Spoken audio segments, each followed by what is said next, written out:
Puluhan warga terdampak asap kebakaran TPA Jatiwaringin, Kecamatan Mau, Kabupaten Tangerang menjalani pemeriksaan kesehatan di sejumlah posko kesehatan.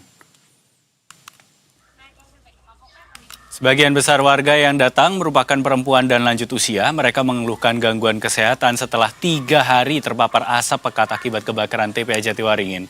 Sedikitnya ada 90 warga yang telah mendapatkan layanan medis. Kepala Puskesmas Sukadiri, Dr. Diki Sugiarto mengungkapkan keluhan yang paling banyak ditemukan adalah hipertensi pada warga lanjut usia.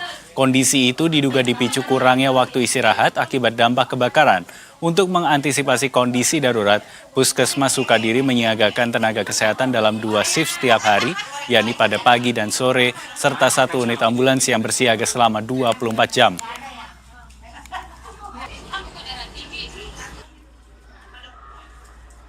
Jadi pengobatan ini kita lakukan umum.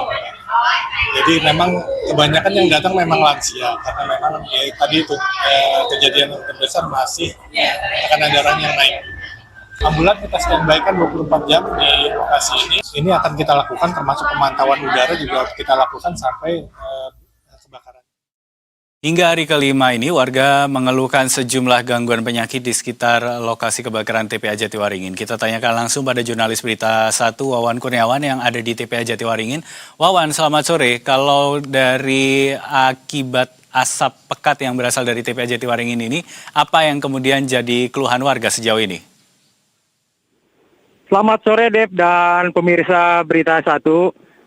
Tadi pagi terpantau sebanyak 90 warga yang kebanyakan adalah lansia melakukan pemeriksaan kesehatan mereka ke posko kesehatan yang didirikan oleh pemerintah Kabupaten Tangerang. Dari hasil pemeriksaan warga tersebut, kebanyakan warga terutama para lansia ini mengalami hipertensi, maksudnya darah tinggi begitu, karena mereka saat kebakaran terjadi sejak hari Selasa 30 Juni lalu hingga saat ini mereka kurang tidur karena harus berbagi tempat tidur begitu di pengungsian dengan warga lainnya, dan kantor desa sendiri kesediaan pengungsian ini cukup memprihatinkan maksudnya begitu, karena tempatnya terlalu sedikit sehingga warga harus sedikit berhimpitan dan berbagi tempat tidur begitu, Dep.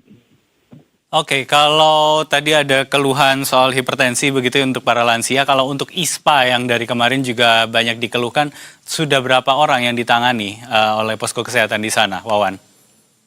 Baik, Dep, berdasarkan pemeriksaan kesehatan yang kembali dijalani warga yang terdampak dari asap kebakaran TPA Jatiwaringin ini, dari 154 warga yang mengalami ISPA sejak kemarin, saat ini sudah mulai berkurang.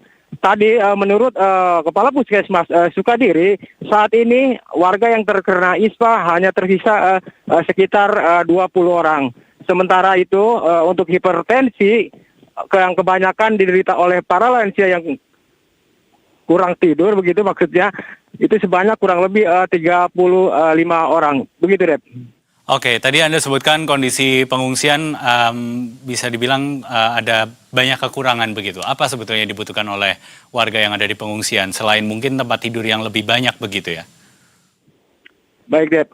Untuk di pengungsian sendiri, warga sih berharap adanya tempat pengungsian yang cukup memadai begitu, selain di kantor desa begitu, Dep, sehingga warga bisa tidur dengan nyaman, dan juga anak-anak terutama begitu bisa tidur dengan nyaman karena di sana mereka bercampur dengan orang dewasa begitu, Dep. Oke, Wawan. Terakhir, seperti apa untuk upaya pemadaman hari ini? Apakah masih berlangsung? Kalau masih berlangsung, apakah kemudian ada titik api yang muncul juga begitu? Mungkin baru muncul hari ini misalnya atau seperti apa? Baik, Dep, bisa saya informasikan. Seperti yang terlihat di belakang saya ini, Dep, sejumlah petugas pemadam kebakaran ini masih terus melakukan pemadaman TPA Jatiwaringin. Kurang lebih ada sebanyak 18 mobil damkar gabungan begitu. Saat ini tengah melakukan pemadaman di area sisi utara TPA Jatiwaringin yang masih terlihat kepulan asap. Bupati Tangerang menyebut saat ini titik api itu kurang lebih ada berjumlah 11 titik begitu, Dep. Dan lokasinya cukup jauh dan sulit dijangkau oleh melalui jalur darat, sehingga dua waterbombing pun sampai saat ini masih melakukan pemadaman melalui udara, begitu Dep. Sementara itu untuk mempercepat penanganan pemadaman kebakaran di TPA Jatiwaringin ini, sebanyak 30 personil Manggala Agni dari Kementerian Kehutanan begitu juga diterjunkan ke lokasi TPA Jatiwaringin ini untuk melakukan sistem injection, begitu Dep. Baik, 11 titik api masih terdeteksi di TPA Jatiwaringin dan petugas masih terus berusaha untuk memadamkannya. Terima kasih banyak Wawan Kurniawan melaporkan langsung dari TPA Jatiwaringin di Kabupaten Tangerang, Banten. Selamat bertugas kembali. Hati-hati di sana.